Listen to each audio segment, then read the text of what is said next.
Everybody's gone? I didn't even get a chance to wish the bride and groom my best. Don't worry, I said goodbye for you. How'd things go at Enchantment? Terrible. Val was right. Vanessa Bennett's bringing in her own numbers cruncher to make it look like I'm bilking Eric out of money or something. How long does this Vanessa broad have to live? I'm going right back to Enchantment and straighten her out. You gonna go home? No, I gotta meet a client at the bar. Well, how about if I have my little chat with Vanessa and I swing back around to pick you up? I would love to be picked up. That sounds like a plan. Don't take any snakes off of Medusa now. Don't worry, it's a sneak attack. She won't know what hit her. All right.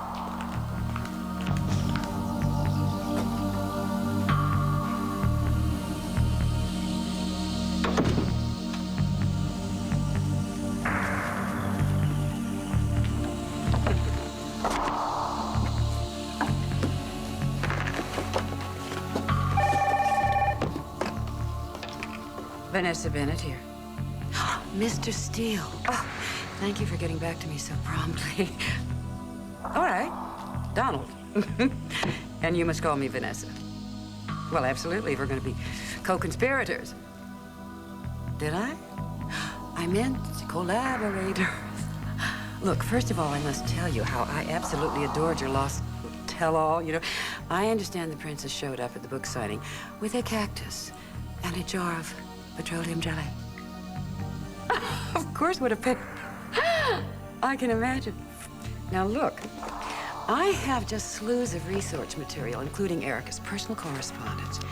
A diary she wrote while she was in detox at Betty Ford Clinic. Yes, well, one might call it an embarrassment of riches, of course. Now, listen, could you drop by Enchantment this evening? Oh, not to worry. No.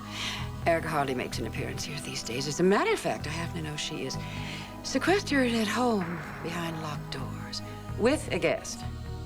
Well, all I can say at the moment is it seems to involve some sort of bondage. I'll see you.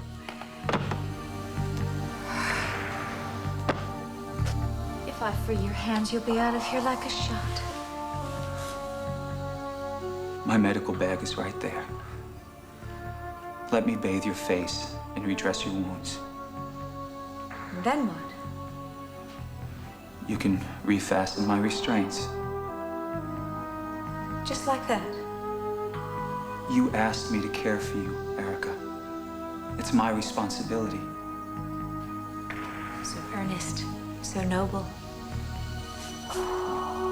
Dr. Fashionella's instructions were very clear. Your face needs to be treated on regular intervals to effectively prepare you for reconstructive surgery. If I don't follow his orders, your face might not make a full recovery. Such big brown eyes, Dr. Hayward. So sad and soulful. The better to see you with. Your face is my fault. Your hope is my hands.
Day 2.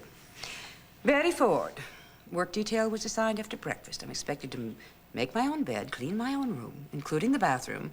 It's a regular house of whores. And the people, who was it said money can't buy taste? Oh, my.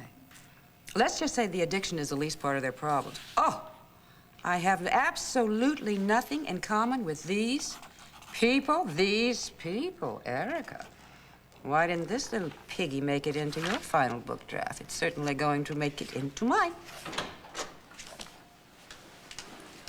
I gave you 48 hours to blow this burger. I said I'd rat you out to Erica. My, the eloquent language one does pick up in a prison cell block. Be gone, Janet, before a house falls on you. You seem to forget that I have the audio tape. You know, the one where Jerry Reeves names you as his Erica connection? Well, people are naming names all over the place to stay. Fortunately, it doesn't carry the same stigma it did in the McCarthy era. You know, I know what you're up to.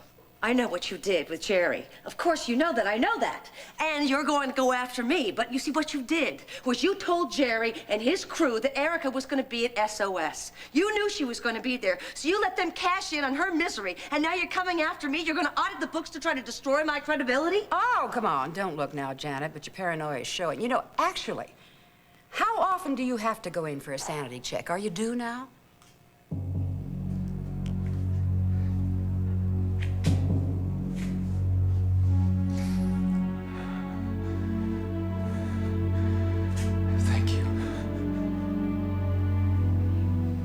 Shall we begin? I just have to get the circulation back in my hand. Maybe some warm water will help.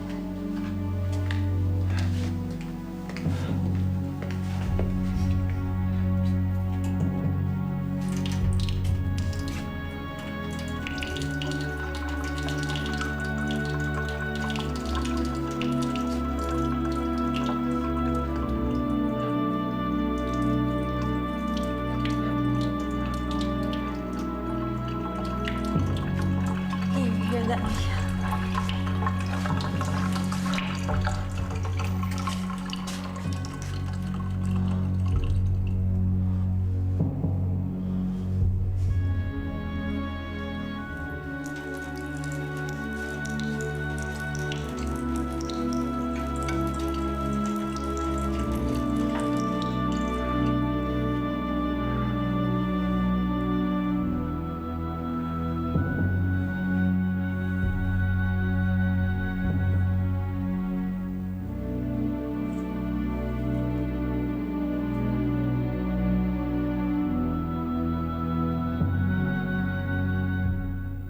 Maybe you're right, Vanessa. Maybe I've slipped. There is this voice chanting inside my head, saying, Janet Dillon took an axe, gave Vanessa 40 whacks. When she saw what she had done, she clicked her heels and cried, what fun! Please spare me your amateur theatrics. Of course, I don't happen to have a crowbar with me today.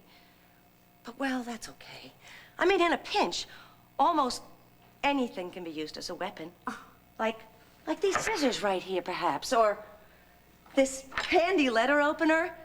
And then, of course, there's death by stapler. And even if I were to be arrested, what jury would convict me? I mean, after all, on this day, in the last year of our millennium, Janet Green made the streets of Pine Valley safe for human beings. You'll be rotting away in your untended grave. In fact, even your own son won't mourn you. I can see your epitaph now. Do not fold, staple, or mutilate. Oh, brava, really? I mean, encore. You know, if the Pepper Pot Players revived the Mad Woman of Shiloh, you're sent for the part, dear.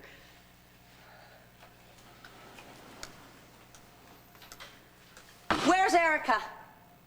Well, now, I don't know. It wasn't my turn to watch her. Well, you're her house pest. Is she home? Well, why don't you ask one of those little voices in your head? Maybe she's at the nearest shopping mall again, giving an impromptu interview. Or maybe she's orbiting Earth in a self-propelled feather boa. Or maybe she's holding my son prisoner in a vice, a contraption in her basement. Take your pick. That is so sick. You're not funny.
David, what is it?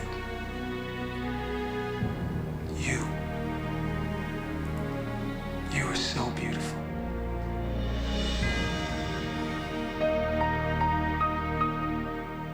Well, I don't have time to stay here and trade inane insults with you, dear. You don't know Erica very well. You may think she's devastated, but she'll be back on her feet in no time, out there in the spotlight, and there's nothing you can do to stop her. Stop her. I'm going to be right there with her every single step of the way. Good evening, ladies. Which one of you is Vanessa Bennett? I'm Vanessa Bennett. Oh, I'll be with you in a moment, as soon as I show Mrs. Dillon out. Thank you for stopping by, dear. This isn't over. You vampire bats! Oh, Mr. Steele, such a pleasure to meet you. Well, I hope I'm not interrupting. Oh, that. Well, we are going to have to keep our meetings secret because that was one of Erica's friends. And should she get wind that we are writing this little book, she could stop the presses. With a crowbar, possibly. Please don't try to flatter me. Look into my eyes, Erica. You know when a man is lying to you and when he's telling the truth. But my face It's beautiful. Your face is beautiful. Your eyes are beautiful. Your body, beautiful. You're a beautiful woman, Erica. Add to that your spirit and your courage. Exquisite.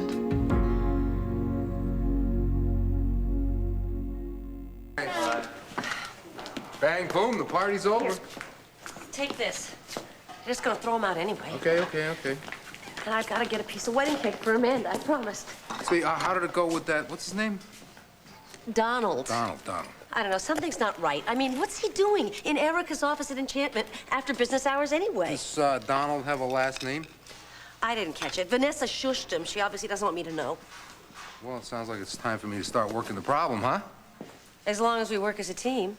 Hey, I grab your flowers, I eat your cake. We just need enough ammo to blow Vanessa out of the water. Okay? You know, Donald, I think you and I are going to make one crackerjack team. Now, you do understand we are going to split the advance and the royalties, but only my name goes on the book's cover. This ghost is at your service. Now, you hinted on the phone that there was some juicy scandal involving a Lacane. Ah, yes, the dramatic denouement of Erica's sordid story. Now, I think I should set the scene for you. I'm in Erica's house. She's nowhere to be found. I spot her coming up from the basement stairs. Now, mind you, Erica is not one to get down and dirty underground. So, naturally, that raises my curiosity. So, when she returns to her underground lair, I follow her, but at a careful, safe distance. Now, luckily for us, both she and her guest are so involved with each other that they do not sense my presence there. Right. Now, this is where the S&M comes into play, right? Well, you know, there, Donald, I might have misled you just a bit. But, I mean, the man in question was certainly in captivity, but he was not necessarily enjoying himself. And you know what? I immediately recognized him as my son. Cardiologist to the stars. David Hayward. Dr. David Hayward. Your son? Yes. Erica Kane has my son imprisoned in her basement, a renowned cardiologist, with his hand in some sort of strange device. I mean, does the punishment fit the crime? Guess we'll just have to let our readers decide that, right? As we skyrocket to #1 with the bestseller.